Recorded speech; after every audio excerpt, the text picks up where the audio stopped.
I wonder, it's funny, do you feel like that? I mean, that's quite a compliment, I have to say. Like the ineffable, that's really pretty. Yeah, that's what it's all about, I think, for me. But um, do you feel that way when, because I've shifted, not only have I shifted materials over the year, but my work has also shifted in terms of content because I had this sort of inner battle with myself about whether or not to paint or to use flowers as my subject. So you've seen the whole trajectory actually. Um, would you say that that's true when I was pointing at other things? Yeah, yeah, I would. When I pulled up your website, of course, I was like, oh, let me look at like kind of like in a way, I guess I could say like where it all started, even though that's a ridiculous thing to say because where did it all start actually?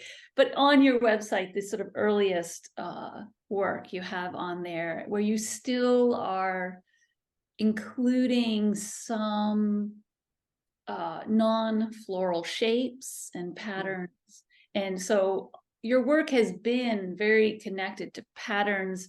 And I think this is part of that ineffable part of your work is you reference other sources. So wallpaper and dress patterns and I mean, fabric patterns and there's something about like the step removed from the step removed and and that and yet without losing that essence or finding that essence actually. And yeah, so even when I was like, oh right, you used to put like decorative borders around or there'd be like a just an abstract shape on there and it was like, oh, and the flowers were actually like well, we'll look at, they're actually like vases of flowers. Mhm, mhm.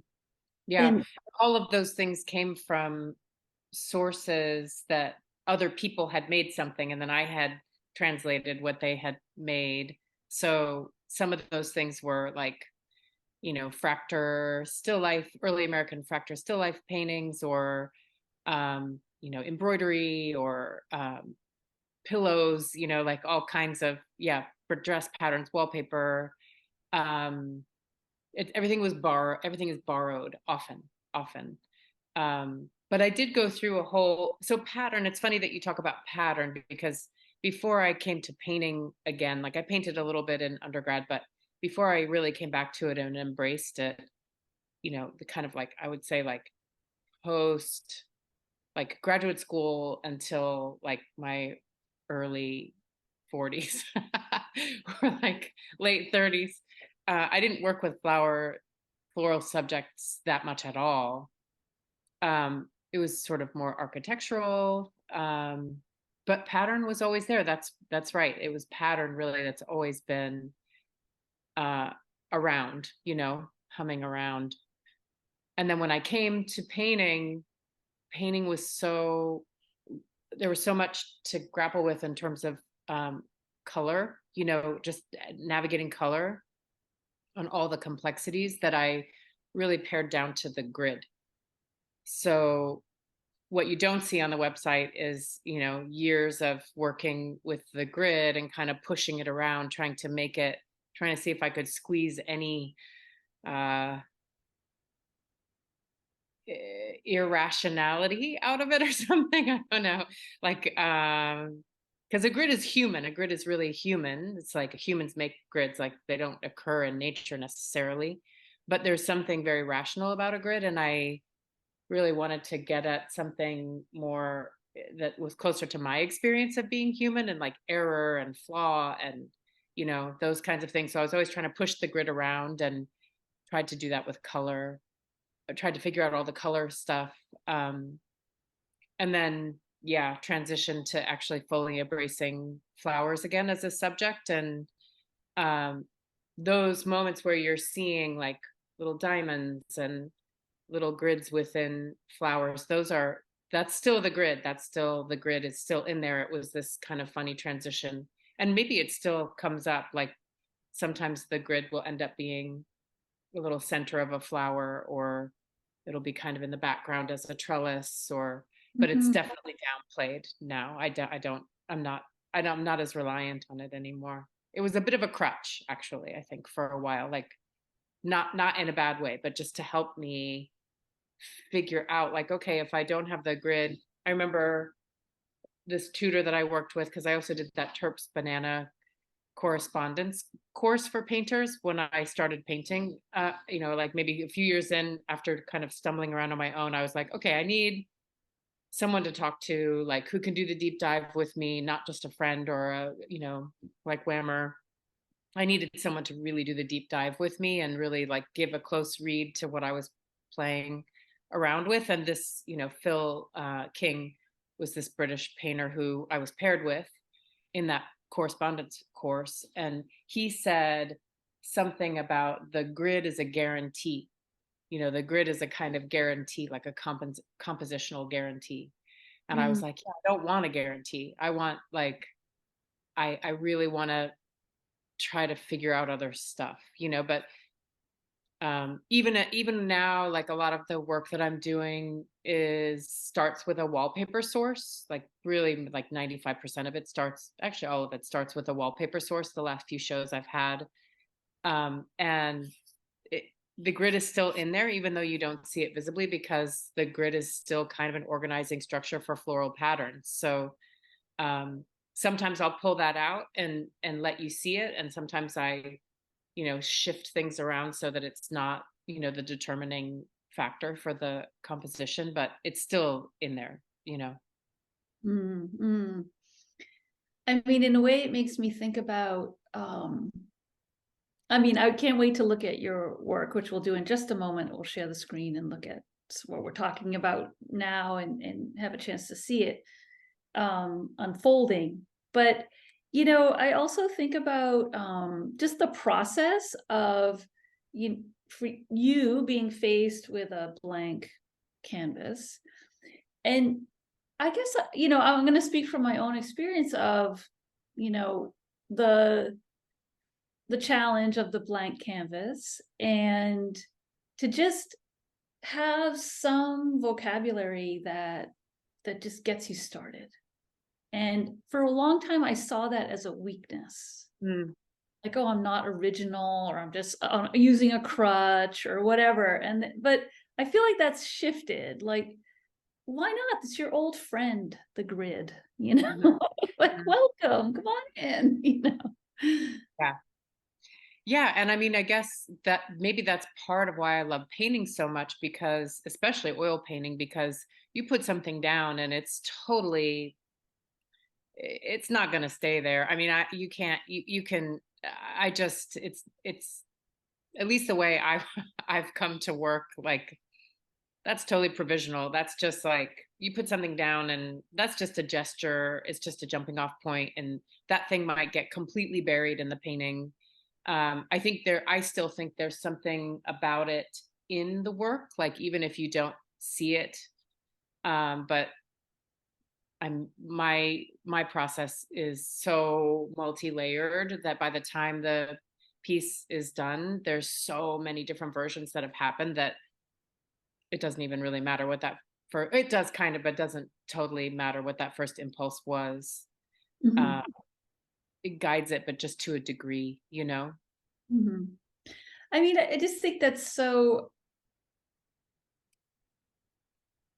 I want to say, almost relaxing in a way. Yeah. Well, I think that's like, when I just feel like my whole relationship with painting has been like, when I started doing painting, when I started making art, I really started painting like really early on, and I didn't have a whole lot of instruction.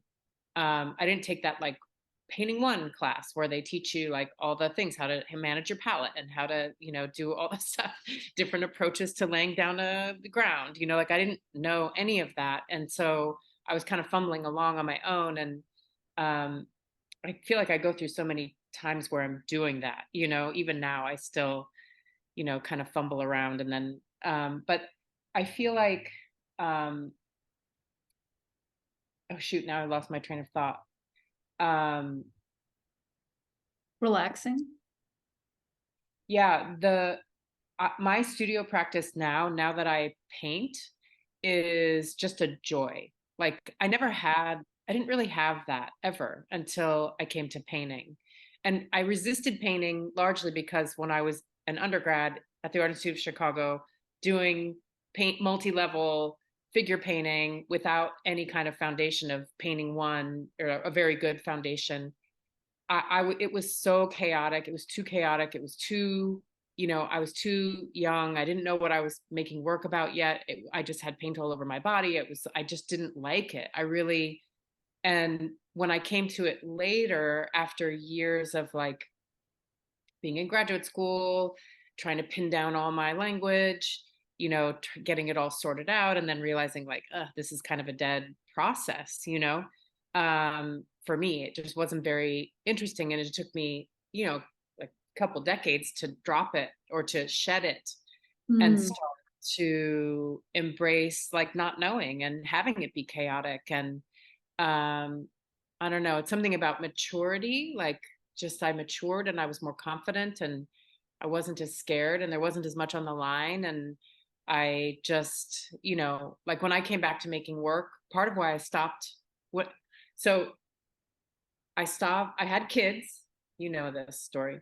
I had kids and I worked for a little while and then I was like, I can't balance all of this. This is too hard. So I was like, I'm not making art anymore. I'm not going to make art anymore. And then when you have kids and you're constantly making little things, like you're making decorations for Christmas, you're making like clothes, you're making Halloween costumes and you're baking cakes and you're in the garden, and all of that is like you're making things. And so I was still making. I still felt this drive to make, but I just felt like I couldn't handle the conceptual layers of it and the pressure around all of that. So I was just like, I'm not making art anymore. And then, so it's maybe a year and a half or two. And then I really, really, really felt this strong desire to start making something with intention again, and like related to some of the ideas that I was, interested in the past. And my husband, Wade, got me a book on wallpaper, different wallpaper patterns. It was like a history of wallpaper. And I just opened that thing up and I was like, I'm just going to make drawings of this. I'm just going to render these patterns, I'm just going to copy them just because I need to do it. I have to do it. So I would just sit on the couch and render, and then of course I couldn't just leave it as a rendering. I had to start futzing with it. And yeah, and then I shifted everything to the table, scooched all the kids' stuff off the table, and started working with gouache on paper, adding color, being a little bit more like, but I never really, I wasn't thinking about anything outside of what I was doing. I wasn't like, someone's going to see this someday. I'm going to have to talk about it. I'm going to have to defend it. I was just like, I just need to fucking do this, like, I just need to do this right now. Like, I didn't know many artists in Portland at that time because I was so embedded in my community that my kids were a part of. So there was just nothing on the line. It was just, I'm just doing it because I need to do it. So, and then that took me a couple years before I was even like, oh, I'm painting. Because I had such a hang up about painting. And I wouldn't even admit to myself that I was painting. It was crazy. But once I was like, oh, you're painting, you've got brushes, you've got paint, you are painting. That is called painting. You can pretend that it's drawing, but it's not. You are painting. So once I embraced it, then I was like, oh, there's all this stuff to learn. I can learn all this stuff, So then yeah, followed that path. But yeah, there's something and I think at that moment when I was like, I'm painting, this is what I'm doing. And I'm a beginner, really. I don't know that much about painting. So I have to teach myself. I have to learn. I have to study it. There was something really liberating in that. And I said at that moment, like, I'm doing this the way I want to do it. I'm not doing this the way I thought I had to do it, or the way people told me I had to do it, or even just when it comes to using flowers as a subject. I mean, that I was told I was actually told multiple times in some direct and some not so direct ways that it was not a valid subject.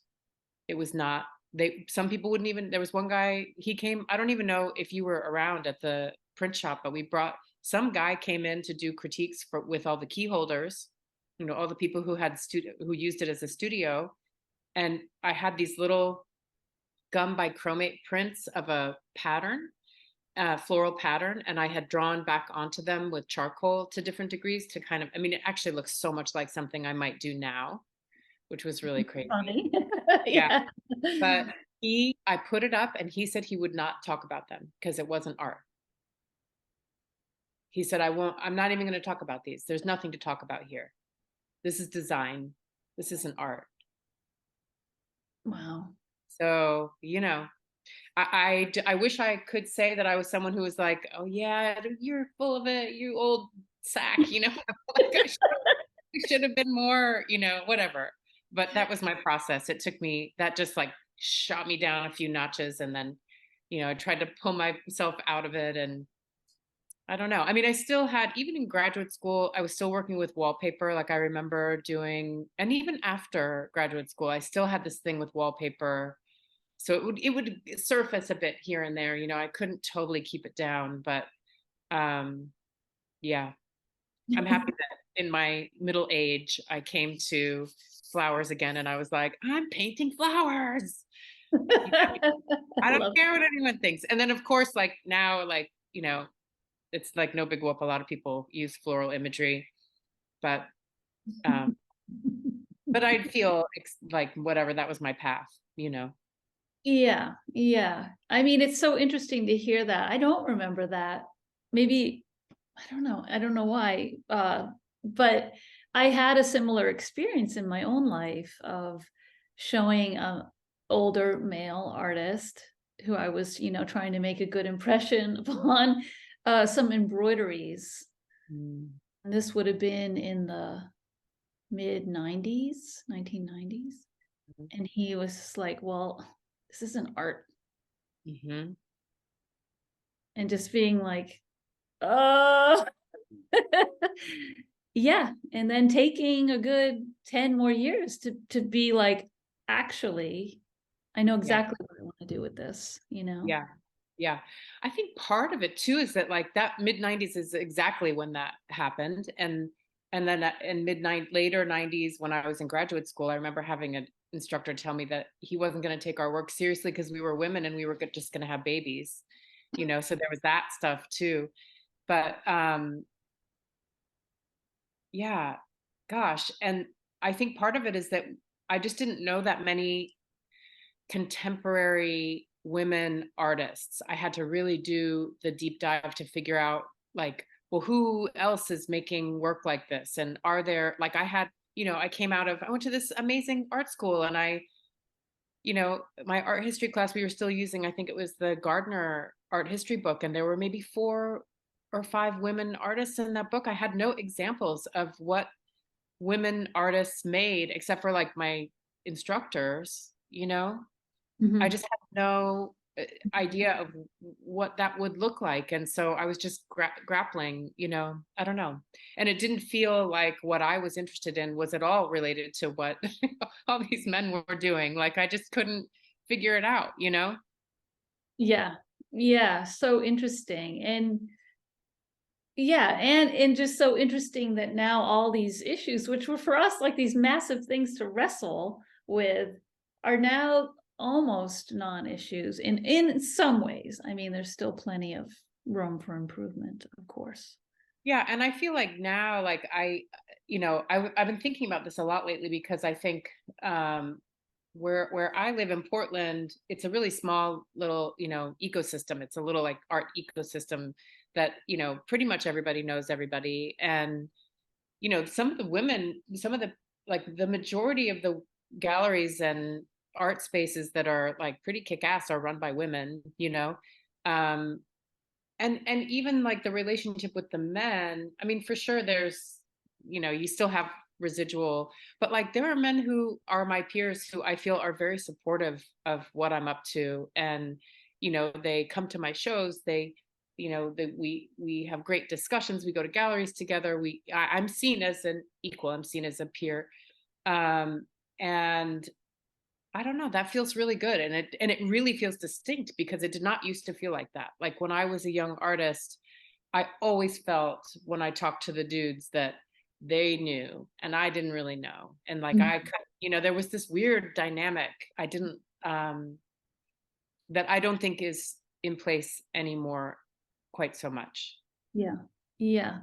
And even I was thinking as I was on my way over here, about just seeing recently a lot more support for women who are mothers, who are making art in terms of even residencies and grants and you know Yes. so when we were really at our most active in Whammer, that was when a lot of us were having babies, and Whammer was a support for sure. And I remember to another person in Whammer was taking photographs of her family life. And a male photographer basically said to her, well, these are great pictures of your kids, but Mm. what they're not art. Hmm. I see that has changed too. Yes, for sure. Yeah. And I wonder if as I was walking over, I was like, oh, I wonder if it's because more women are in these like running galleries and curators. Yeah, yeah, Yeah, maybe. Maybe. I mean, and I feel like that's expanding too now for other groups that were not, yeah, included in the white male paradigm, So I don't know. It does feel like a more expansive time. yeah, yeah, yeah. Just to say, it's not just obviously women. It's a lot of groups that have been excluded for sure. But as this is our particular experience, Yeah. we're speaking of, yeah, Yeah. It just feels it feels more exciting. I think I always felt like when I was younger that I was somehow on the outside of everything and I couldn't get in. You know what I mean? Like there was this idea that you had to get in and you had to figure out a way in. And I don't know if even when I was just starting to make work and just starting to participate in the Portland art community, I didn't feel like that quite so much. Like that there's these gatekeepers that keep it from, I don't know. yeah, yeah. Yeah, and I guess it's a good place to mention that for a lot of years, I think I don't know if you've started again, but you were leading groups to go to galleries and look at art and have leading conversations around art, Yeah. contemporary. Yeah. Yeah. Yeah. It's so funny because that has changed a lot over the years too. But yeah, when I moved to Portland, I all of a sudden, in addition to starting to make paintings, I also had a real hunger to see more art. And so I was out in the galleries all the time. I was taking photos. It was also where I met other artists and art people, Um, and at a certain point, because I had worked in the Brooklyn Museum as an educator in my early 20s, and actually all throughout my 20s at different times when I didn't have work, I'd end up working for them. Um, or when I was piecing things together. And so I really believed in the power of sharing really complicated objects you know, with kids and with non-art people, and really believe that like it doesn't really matter. You don't have to have some art credential or art history credential or some experience of art making to connect with art. And so I started um, I mean, I remember at the Brooklyn Art Museum talking about a Joseph Kosuth piece with a 4-year-old. Like you can, and they're so damn wise. They're like, it's about blue. It's just about blue, and I'm like, it is. Oh my god, you're right. Like there was something. I don't know. I just think it's so great to talk to people who like we've been trained and we've learned and studied on our own, and had formal training, and I still go see art with people who don't have that, and I am always surprised at things that they notice or things that I didn't notice. Mm. So now I'm teaching. I taught for a long time through the community ed program at PCC, the Portland Community College here. I taught both in the degree program and in the community ed program. And community ed I loved so much. and we would go around to all these galleries and just talk about the work. And we don't talk about it as with me going, the work is about blah blah blah. It's we go and I say, what do we notice? And then we start to talk, and out of that bubbles up all these layers of meaning and impressions and thoughts, and it's messy, and it's really profound actually. And now I'm doing it. I work at I have a little part-time job at this amazing independent school called Northwest Academy that's here in Portland, and my daughter goes there now for high school. And I'm teaching a couple classes with them in their Arts After Hours program. And one of them is the gallery program. I started it up again. So that gallery class. And we go to galleries, we go to museums, and we visit artist studios. And sometimes when we go to galleries, and artists will come and meet us, because now I know all these artists. So I'm like, hey, can you meet us at the gallery? So sometimes it's that process of like, doing that sort of hive mind. What are we seeing? And we're grappling with it on our own. And sometimes it's like the artist is going to talk to us about what they're up to, and it's just super fun. It sounds super fun. And I think it's really important. Like, I think kids need to have, I mean, if you're going to study art, if you see yourself as an artist, you got to be out there looking at what's out there, like that's something I don't think we had. Maybe some people did, but like it wasn't emphasized. I mean, art history is emphasized, but like, how about contemporary art? How about like really seeing what people are up to now? Yeah, I mean, well, it like sort of depends where you live, I suppose, but even so, I think if you have any, well, if you're younger, a kid, and you have any inkling that this is what you love, yeah, what a gift. Yeah. A gift just to see like what that, I mean, I can only imagine. I did not have that. So like this is possible. Yeah. And it's free. You can go. I mean, it's so fun. That's like my whole adult life. I've enjoyed going to galleries and just being like, yeah, this is I can go do this. Yeah.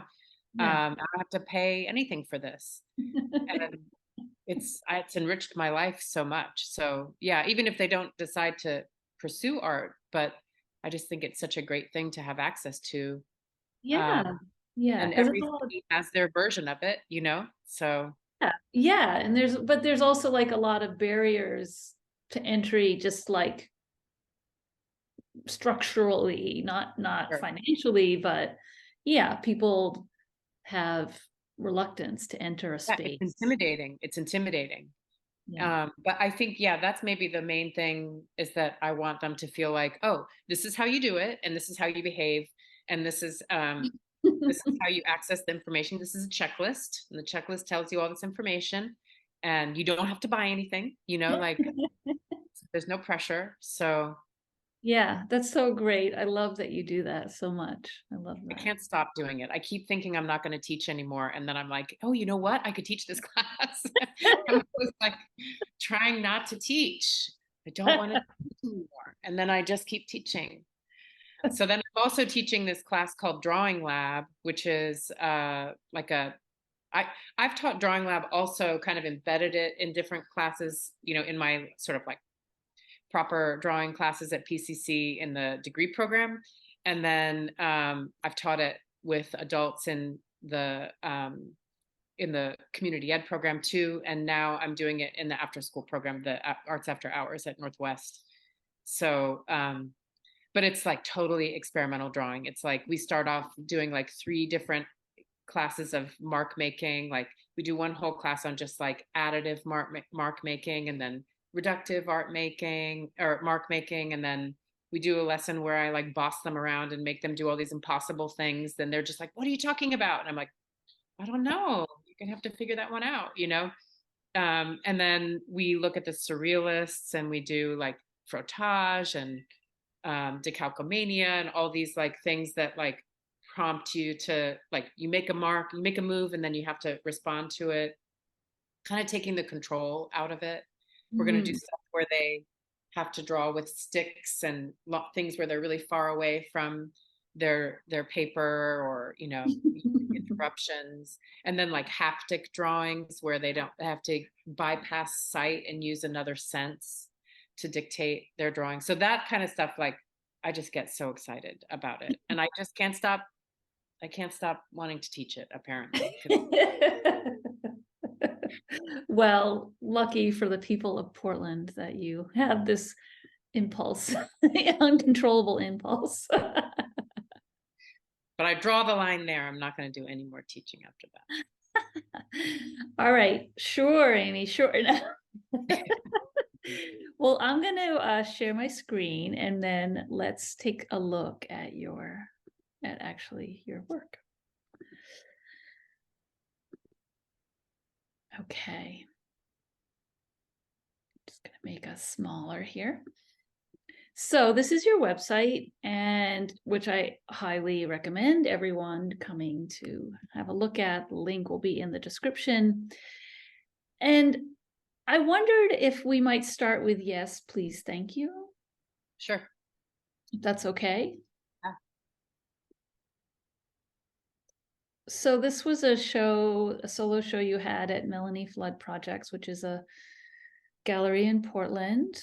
And you worked with Melanie for years, right? Yeah. Yeah. Yeah. I mean, up until 2022, I think. So yeah.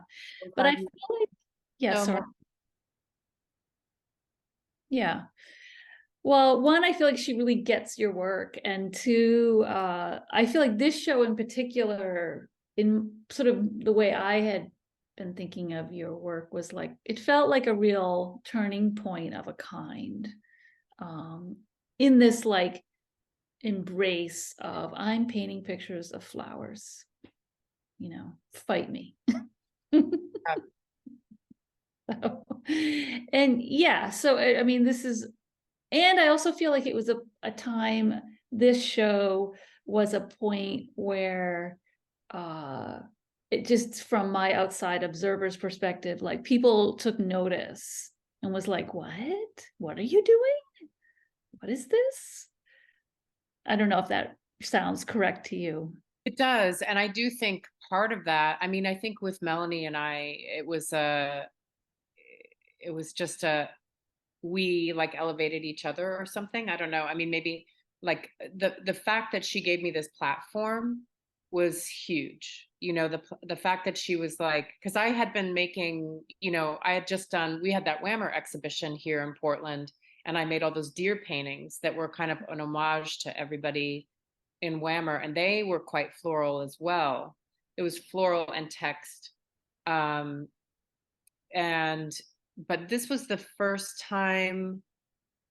I mean, Melanie, she came to the studio as a friend, because we were friends, because I would go to her gallery all the time, and we were friendly, I guess I should say. And then she came to my studio because I had some questions about whether or not I should frame those pieces, those deer paintings that I made.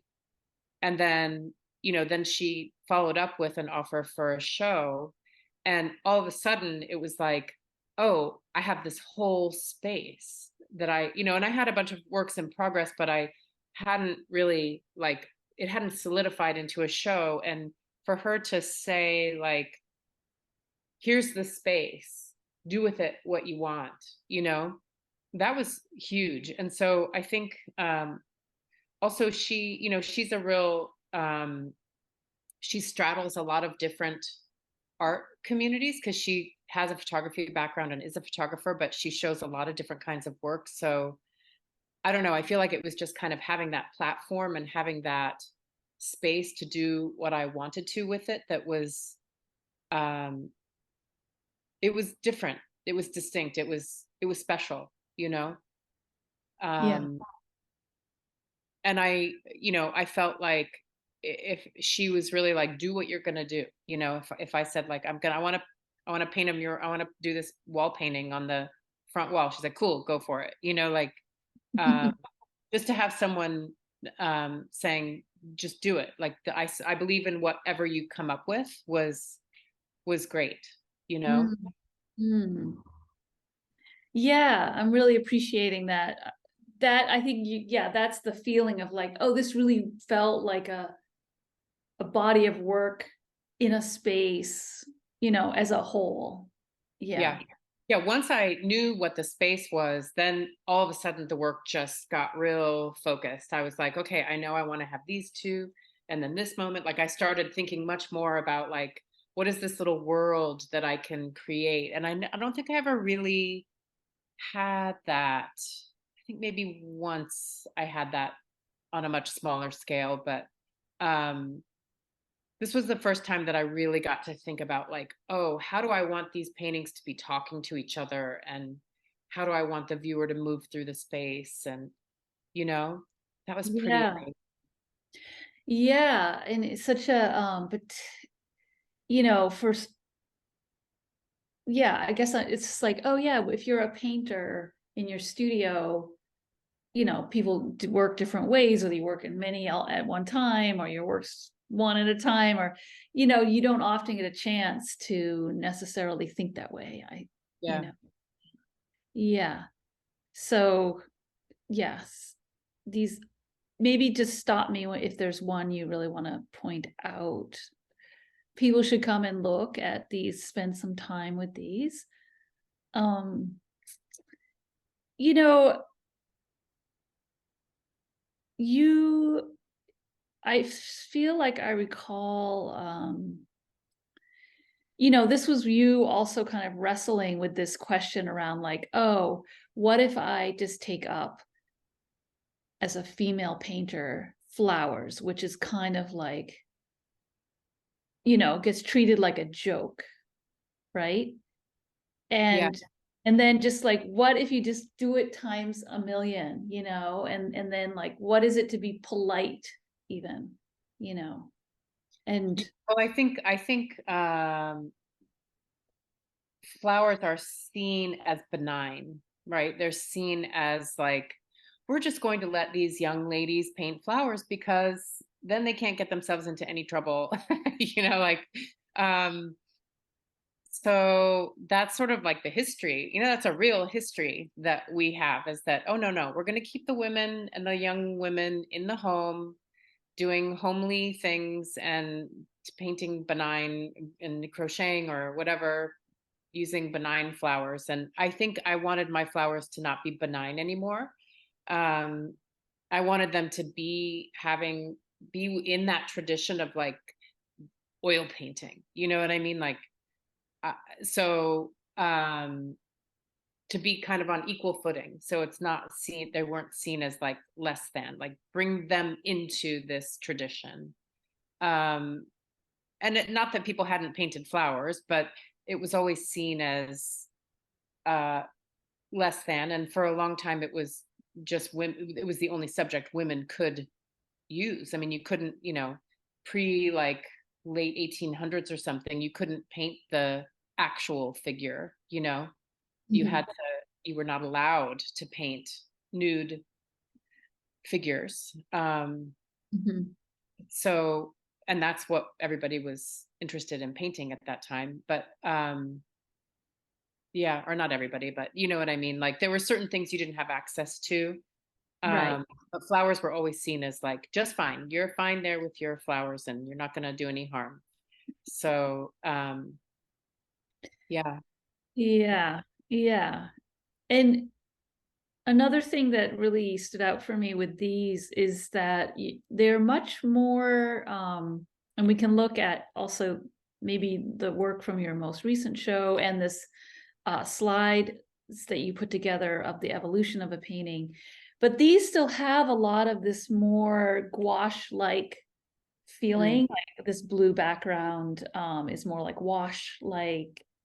Um, and then there's thicker parts. And so yeah, because I haven't actually seen your work in person, I don't know. Do you still have like that much range of Probably texture? not. Probably, I mean, range of texture for sure, but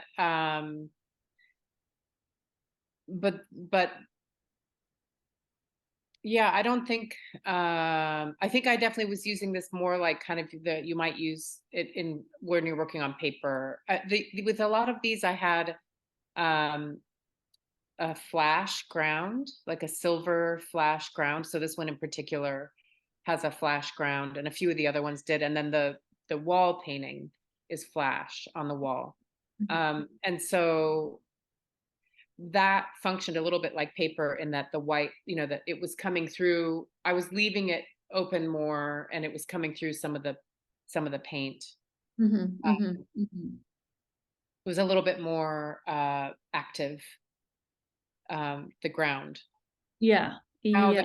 the ground will pop up in some instances, but it's like layers. There's still way more layers, and it's more now. There's more because I'm working from wallpaper motifs. There's more of like this all over composition that I'm pushing around a little bit. So things tend to go right out to the edges of each, you know.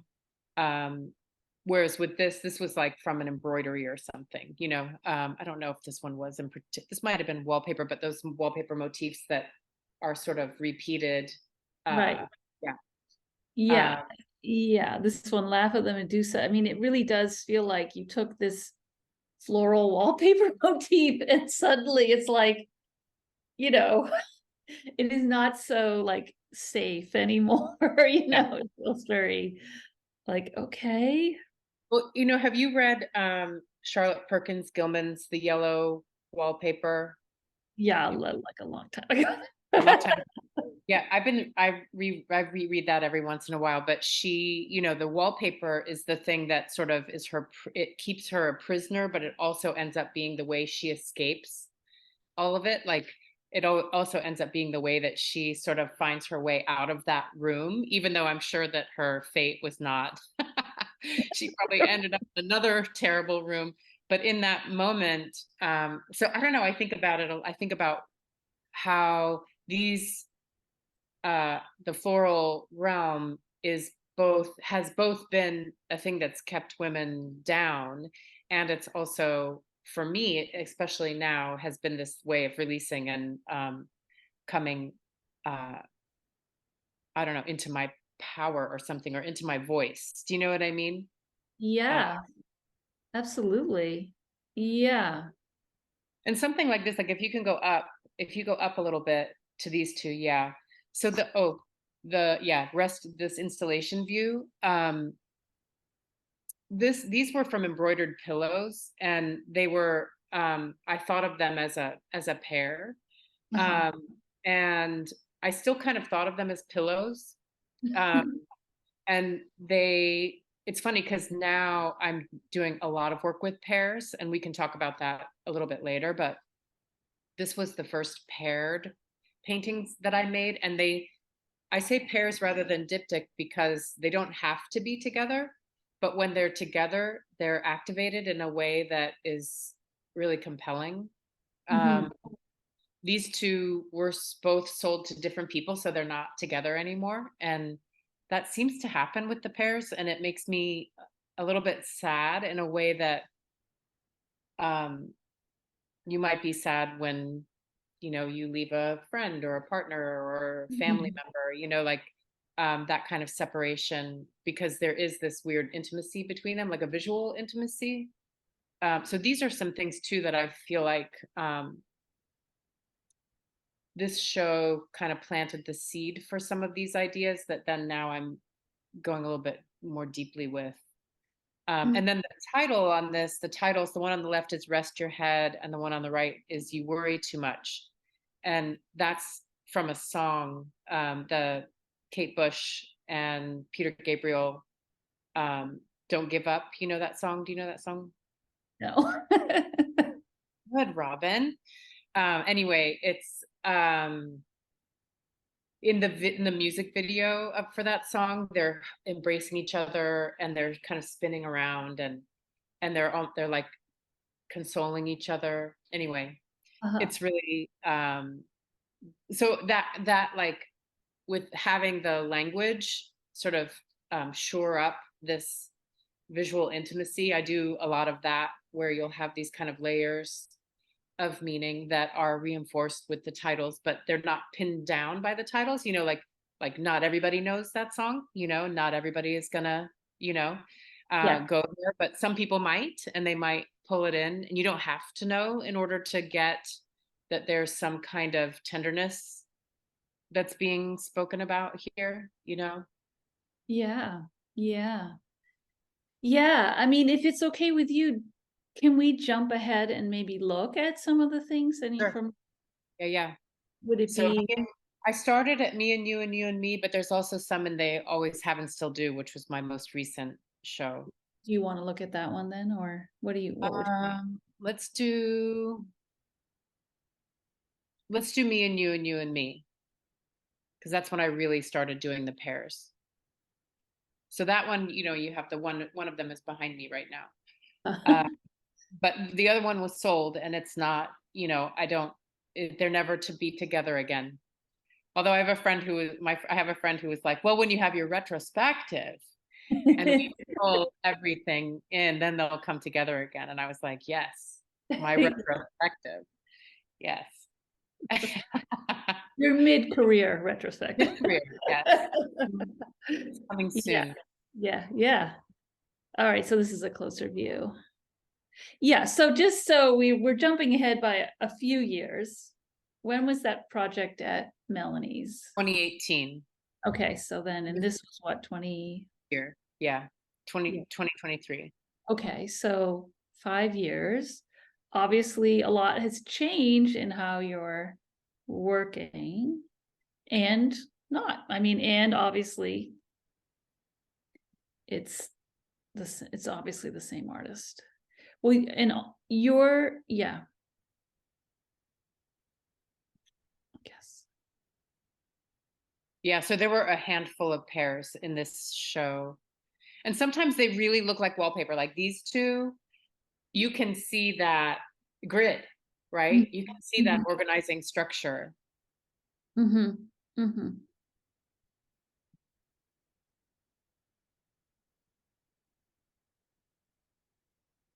Yeah, and like when we looked at the other one, the laughing Medusa, it was beautiful and sort of um I don't know. It seems harsh to say ugly, but there was like, it was disturbing. And I feel like in these, it's like, how can, like this, a kind of a willingness to be ugly, Mm. even as it's like pink and green. Who doesn't love pink and green together, Green.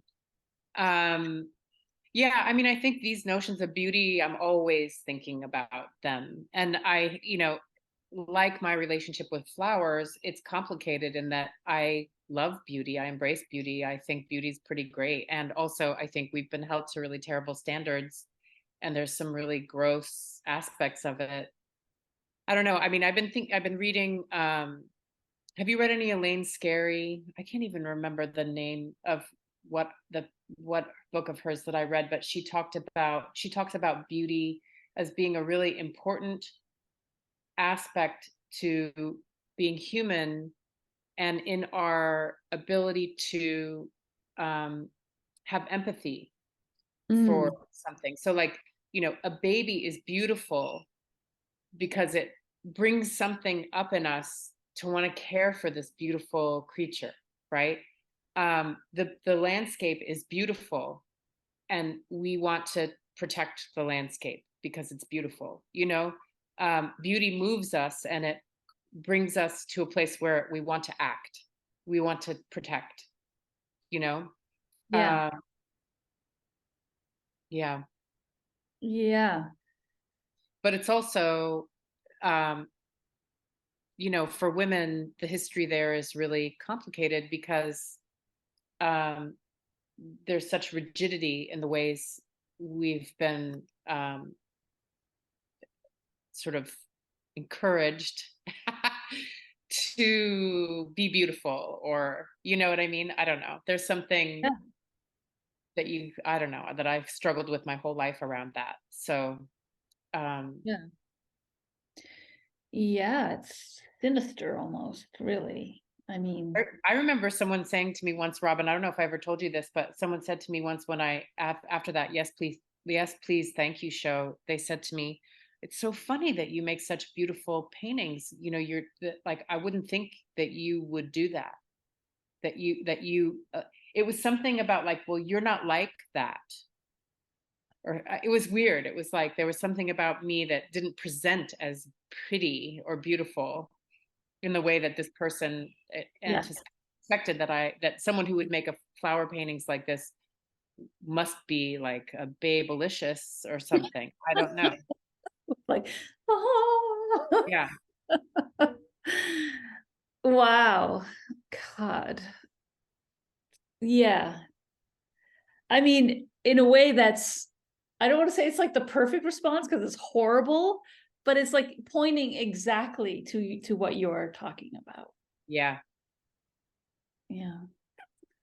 Wow. And also, I think, these ideas, like, I mean, I see my paintings often as, homage, like, and they're like homage to the people that made these things in the past. Often they're homage to a particular person. Like, um, I don't know. Yeah. They're, Yeah. yeah. Well, I mean, I'm just taking in what you just shared too. Like, God, it's like, yeah, it is really just that they fell right into the trap of like, well, if a woman's going to paint flowers, then she must be this sort of fragile creature who sits on her couch, with her needle and, or Very quietly working, not making yeah, like we don't no have to opinions. worry. She's harmless, Yeah. you know, and it's like, oh, yeah, Yeah. But then really, that's that thing where it's like, also, I think that that's beautiful, sitting on your couch doing this and making some beautiful thing for someone. This notion of like, I'm going to make you something beautiful. I don't know.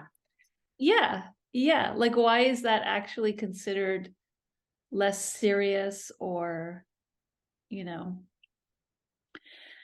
I actually have caught myself recently. I mean, I think about it. I don't know if a man or a woman said that to you, but for me, I think about it as an internalized misogyny in the sense of when I start to, I don't know, I was reading this book. It was a Buddhist book, and it was actually like, it wasn't like a sutra book. But it was telling the story of the Buddha's stepmother. And the woman who wrote it, has a PhD, blah, blah, blah, blah. And it was like actually very readable and almost like a novel in a way. And I could feel myself taking it less seriously. Mm, And I caught myself like, oh, because it's not like dense with footnotes and I can hardly understand what it says. And like, why is it like, I really felt like, oh, that's my own like yeah. internalized misogyny, you Yeah. know, and gross, so But I mean, I think we all have those moments that come up. And I think, like, if I have some grace, if I can give this guy some grace, it was a guy, I can recognize that, like, I have done similar things and said similar things, and that it's, um, yeah, I don't know. yeah, Hopefully we learn from these missteps and we're able to, yeah, have enough reflection that we can go back and go, no, that was maybe off. That was not great. yeah, yeah, People say all the time, even now, people even who are supportive of my work, I think people, and I'm really sensitive to it now, but they'll say, oh, this work is, like, they'll be talking about something else, like maybe we're talking about someone else's show, and they'll say, it was really good, and it wasn't, it wasn't decorative. Like, that's why it was good, because it wasn't decorative. And like, to I want people to look a little bit more deeply at that, because you know decorative is not an automatic negative. It's just not, but it's bandied about like it's negative. Like it's even to this day, smart people do it all the time, where they're smart, thoughtful, nice, lovely people. Well, Yeah. use the word decorative as negative, and I get real bristly about it because I'm like, well, what does that? What is that? But it's because I've given it so much thought, maybe that um, I don't see the decorative as being a bad thing at all. We're human and we have this impulse to decorate. Well, how is Yeah. that bad? You know? Um, and We're even painting. the most serious paintings, in art history are decorative, actually. People put them over their couches. They put them in you know what I mean? It's like, I don't see, What is the Sistine Chapel? yeah, It's, totally. it's decoration on the ceiling. Yeah. Yeah. Yeah.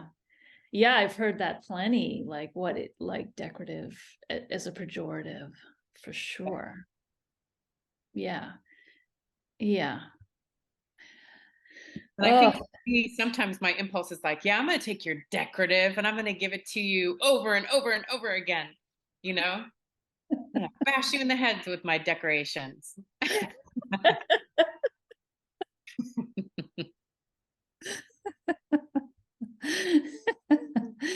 I'm so glad when you're doing that. I can't help, of course, but think about that uh I will not go in depth, but anyway, the short thing is that there's, in Ayurveda, there's three constitutions. One of them is Pitta, and it has fire as one of its big qualities. So people with that constitution often, struggle a bit with anger and judgment and impatience. Think of fiery, like someone who you think is fiery, like they have a quick temper, their words are sharp, da da da da da. And in the text, the Vedic text about how explaining all of this, the way to bring a person who's maybe out of control with their fire into balance is to have them go and look at beautiful flowers. That is listed number one in the text as the sort of way to bring in the opposite, is like go look at and smell beautiful flowers. But that's interesting, Robin, because have you read any Sylvia Plath? Here and there. Okay. So that I don't know. I had read here and there just bits and pieces of her over the years, but then I kind of did a more deep dive with her when I was around the time that I was making my last show at Melanie Flood Projects, which was called Blush. And she writes about, I've always thought about flowers as like, this kind of healing, like this thing that when I experience them, I am lifted, you know.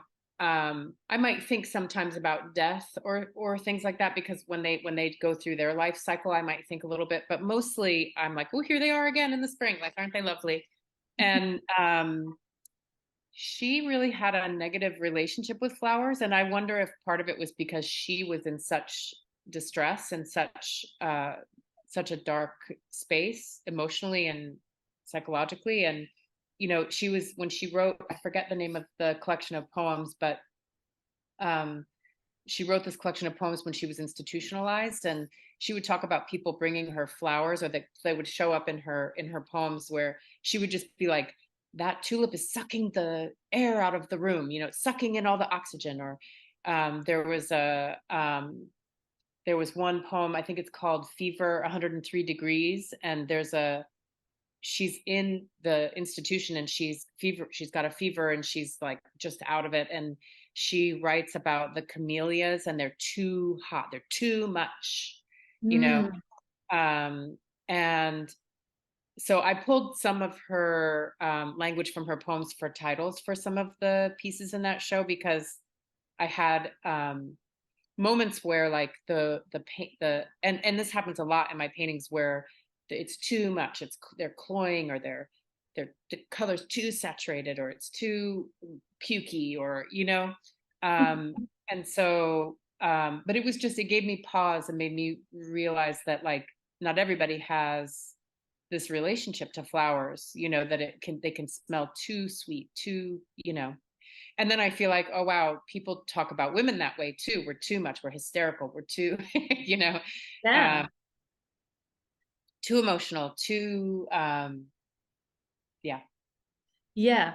Actually, I feel like this is a good point. I'm just going to stop the share and load up the other one. I know we're looking at the time too, but so Oh far yeah. you all right. Let me get um yeah, that's super interesting because I know like because I know this little tidbit of information about the pacifying nature of flowers to someone who is overheated, perhaps you could say.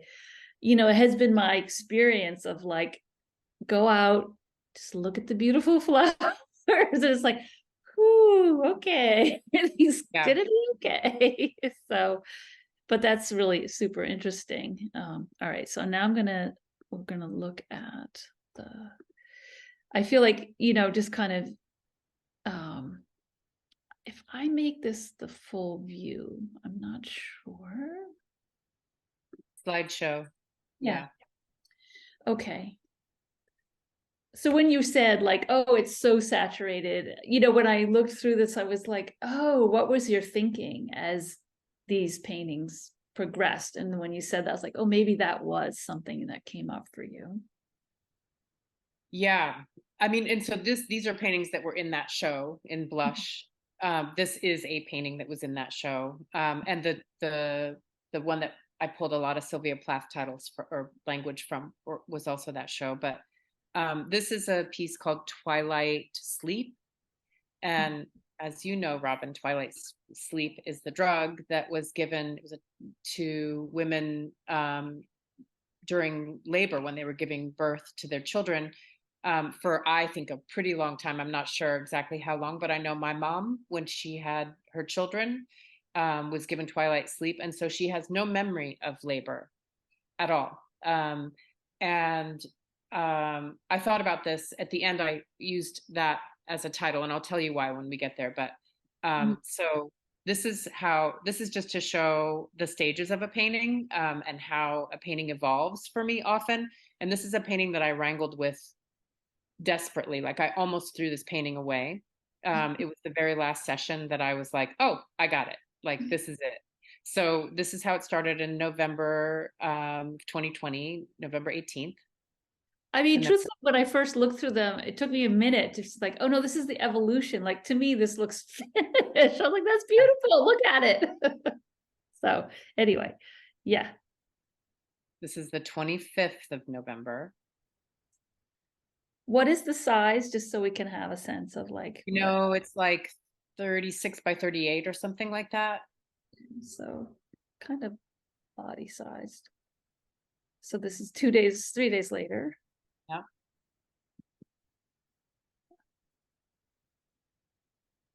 Do you usually work flat, right? I go back and forth.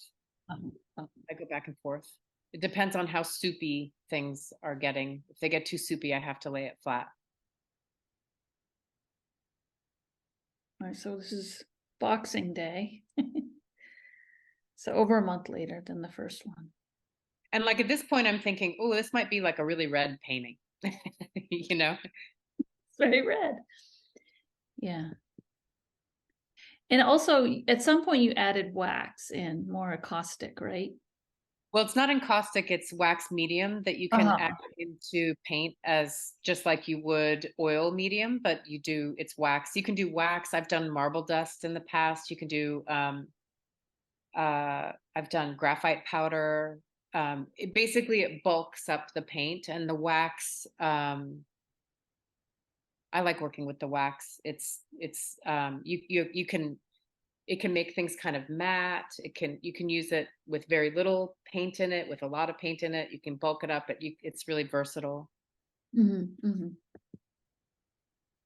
Yeah, so then all of a sudden we get this like cool blue coming Yeah, in. and now I'm just like, oh no, I can't pull it all together. It's and things I wanted to save and protect are now buried. And And you just kept going. Um, But all for the good, all for the good. Yeah, and now it takes a turn to like, what? This is so far from where you started. yeah.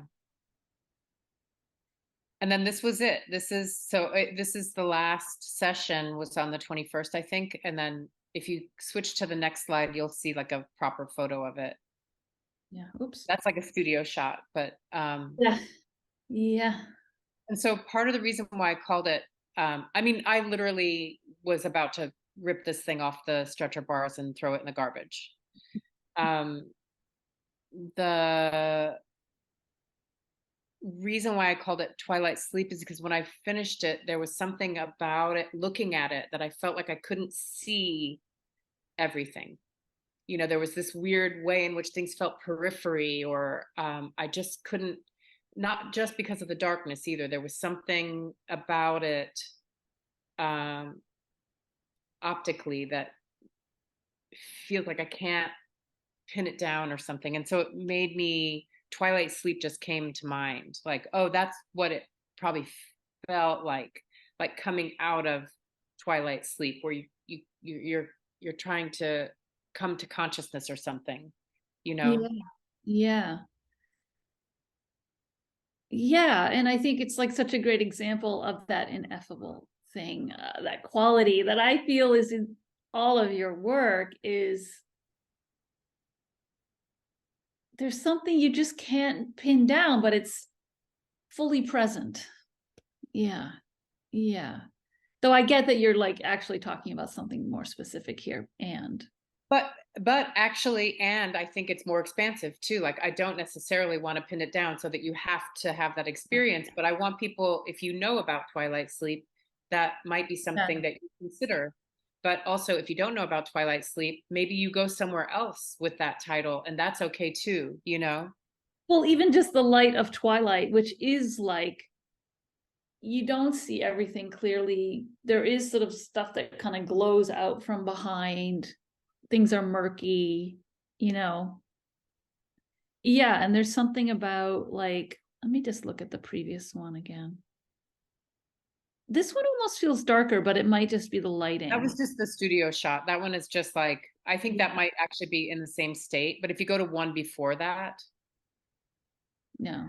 yeah, I mean, it was a radical. I was just like, okay, I Just gonna paint black. Oh, yeah. You know, yeah. Robin, one thing I really do want to do though before we finish is to just take a quick peek at my, if we have time to take a quick peek at my show that I just had at National, Yes, because absolutely. I feel like this show at National that I just had in, was it June? It was June. Um, I feel like it's similar to Yes, Please, Thank You, in that I feel like it has opened up some new pathways, and I just am so curious about it. Like, I have, you know, I'm still kind of processing this show and just starting to make work again this year, and um, there are ways in which landscape is becoming more pronounced in the work, like more suggestive. It's like something about dealing with the picture plane. Um, and just the nature of the picture plane, there's like a deeper, you know, there's a possibility for deep space. Um, and then there's also this possibility, like this piece in particular, I feel like is simultaneously deep and surface.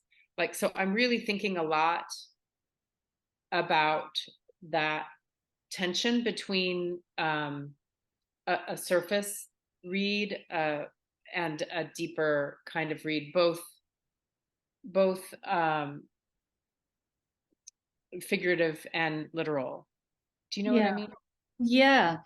I mean, in some ways, like as soon as you said that, I was like, oh yes, I totally see that, what you're saying. And even like when you started talking, I was like, oh, it's almost like there is a horizon line somewhere in here. Well, there is one painting. There's another pair in here, and they do have like very much a suggestion of a horizon line. which it feels new to me. Totally new. So I feel like there's these new threads, opening up again. Um, yeah. If you scroll down a little bit more, yeah, keep going. These are all up on the surface again. Yeah, yeah. But then Ah, these right here, you see that there's like, there's two of them. And yeah, there they is. also come from wallpaper. They come from landscape wall coverings, but they were shown in the space. I wonder if there's an installation view. Do I have an installation? No, I don't. Shoot, that's a bummer. Wait, no, no. See at the top? I don't think I have Just installation views on just here. the doorway, which you don't really get to Ah, see. shoot, I need to change that. I didn't realize I didn't have any installation views on there, but probably National's website has it, but I don't know if we have time to go hunting. But Yeah. um, they were there was a suggestion of a tree in the middle, but it's kind of cut out the way they were hung. Uh-huh. Uh, Oh, I see what you mean. Yeah, yeah, yeah. yeah. This But side. again, one of them sold and the other one didn't, and so they're never going to be that way again. And I don't know, there's something really uh, compelling to me about that. Like, it makes me really sad, and it's also by design. You Yeah, know, yeah. um, I had every intention of making them separate entities. They are separate beings, but they have this shared history and a shared kind of genealogy. Like, they have a same shared, you know? Yeah, they're like fraternal twins. Yeah. And that same thing happens. I mean, maybe not so much with this because they were flipped. As soon as I started mirroring, a lot of the pairs were actual just pairs, just like transcriptions of each other. Mhm. And there's a few that I've been playing around with lately that actually mirror. I've done that maybe 2 or 3 times where they mirror each other, and it opens up a really different kind of space. And they end up feeling more separate, feeling more like they're talking across some Oh, divide to each other. oh, Whereas the ones that are pairs where it's just a copy, yeah. they feel more like the experience of looking at twins when you do that back and forth. Uh-huh. When you look at like biological twins and you're doing that, like, wait, how can I tell them apart? Right, right, right. Yeah, or yeah, maybe just siblings. Yeah. Yeah, fascinating. And also the ones, well, some of these, like certainly Twilight Sleep and like these are very thick, but then like down here, I feel like the paint is much more and washy, you've not using so much of that thick impasto. Yeah. Yeah, yeah. But they still have that same feeling that Twilight Sleep has, where it's like everything's blasted out or something. I don't know. Yeah. It's still all up on the surface. I'm also really, really, really trying not to, just like I dispensed of the grid, or kind of not, I didn't dispense of the grid, but I am keeping the grid at arm's length. I'm trying to not just use it by default. I don't want it to be that guarantee. I also don't want these thick surfaces to be a guarantee, because the minute you start futzing with the paint and making it really thick like that, people have a real visceral reaction to it, and it's almost like a guarantee. Like, people, I don't know what it is. I don't know, it just triggers something for lots of people, and so I don't want to rely on that so heavily. Like, I want to use it when I want to use it, when I need to use it, and I don't want it to just be that every single painting has these built up layers that people are going to be like, oh, like, I want to do the work through the Yeah. imagery as well. And Yeah. color is so important and so evocative and so perplexing. So sometimes I want to pull back on some of the things that I tend to use. Mm. Yeah. I mean, I just so appreciate like just how, I'm gonna maybe stop the share, how thoughtful all of your work is. Thank you. Thoughtful without feeling heavy or deliberate, or like it's very alive and fresh, and yet, yeah, I always just love that about you. Thank you. I think I have, like, this is the thing that for me, it's gotta be something that I'm invested in and interested in and excited about and I'm questioning, and I've got to keep it fresh for me too. Like, not just the viewer. I feel like I'm not gonna take all this time and resources away from my family and my whole world that I've created, to make this work if it isn't the work I want to make and the work that I'm curious about and excited about and perplexed by, and that's why my studio practice is so much more meaningful to me now than it was when I was making work that wasn't really what I wanted to be making, and I wasn't really making it the way I wanted to be making it.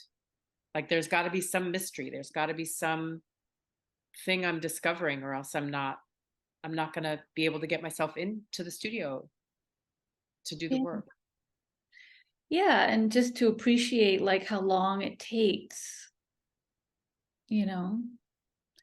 I don't know. I feel like I see a lot of younger artists feeling pressure to be able to say exactly what they're doing and why, and just to have decades of, it's kind of, Yes. Yeah. and it's not like, oh, your earlier work is not good, or I mean, there's this through line, that's there to me quite clearly. And it's always funny to like look back at really old work and be like, oh, I'm basically asking the same three questions all the time. Yeah. But that's amazing. That's amazing. That is like the most amazing thing. Because then you realize that it's this like very particular thing that each one of us has to give, you know? Yeah. And so this notion that like, oh, painting's dead, or there's nothing more to say, or there's no new way to say anything, is just total bullshit, because we're all each individual people with a very particular way of processing everything Yeah. and Yeah. regurgitating it. And on that note, so I don't know if I should ask, do you have, so people can see your work online on your website, they can see it on the National website. I would encourage you to look and see the installation shots. You have an Instagram. Are there any other places where people can look for your work in person or online? I mean, at the moment, there's going to be a little show at Oregon Contemporary on the 13th of October, that I don't even know if I'm going to be able to go to the opening, but that if you're in Portland, there's going to be maybe I think three paintings are going into that little show. And then on the exact same day in upstate New York in Kingston, Whammer is having a show at Signet's Way, which is a space up in Kingston, and it's we did an edition. Robin is part of it, and we are donating the edition. I can't remember this particular edition what it's going toward, because we're donating a few to different causes, so I'm not totally sure what this one is, but I'll have an edition of 13 rubbings that are going in there, and it's a loose edition. And then there's the box set, which has all the other Whammer artists editions in there as well. But other than that, it looks like I will be working with National more in the future. We had a really lovely time. I really love that space. It's been a nice space to be working with. Has a bookstore in the front, and then the gallery is next to the bookstore, and I feel like it brings in all different kinds of people, and I love that. I love that, you know, it's not just art goers, gallery goers that are seeing the work. Mm. And May, who runs the space, just has this lovely vision and has this amazing roster of artists. So we've been talking more about what's like doing something together again in the future. So I think that will probably happen maybe end of next year, beginning of 2025, something like that. I don't know. We haven't, it takes me a while to gear up again. And this year I had two solo shows. So that was a little bit like I kind of need to process everything that has come from those two. But yeah, so if you, stay tuned to National or follow me on Instagram, that you'll find out other stuff that's coming up. Yeah, great. Perfect. Well, thank you so much, Amy. I feel like we could talk on and on and on forever, and may Oh, it be so.